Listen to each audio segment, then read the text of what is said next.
मौला कायनात की तरफ आते हैं कि मौला कायनात के साथ इनका क्या मामला था। ये खवारिज जो हैं जंग नहरवान में जब जंग ने शिद्दत इख्तियार की जंग सिफीन में हज़रत अमीर मुआविया के साथ, तो फिर तारीख बताती है कि हज़रत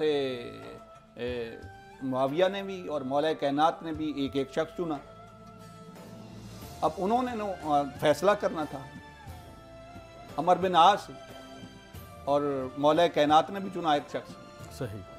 तो अब उन्होंने फैसला करना था, जब इन्होंने देखा शरीर है ना, शर से नहीं जाते, जब देखा कि ये सुलह हो जाएगी जी, तो खड़े हो गए, कहने लगे नहीं हमने नहीं मानना इसको। खौफजदा हो गया ना, खौफजदा हो गए कि ये जंग खत्म हो जाएगी, सुलह हो जाएगी तो हम किधर जाएंगे, हम किधर जाएंगे। तो शैतान है उसका काम ही ये। मौला कायनात से कहने लगे कि अब तक हमें आप पर एतमाद था, तो अब आपने चूंकि उसको जो है ये जो जंग थी इनके खिलाफ लड़ना था, इन्हें कत्ल करना था और ये वाजिबुल कत्ल हैं, आपने इन्हें कत्ल नहीं किया। माज़अल्लाह आपको भी कहने लगे कि आप भी जो हैं वो गुमराह हैं। अल्लाह अस्तगफिरुल्लाह। और इसको गुनाह कबीरा उन्होंने करार दिया।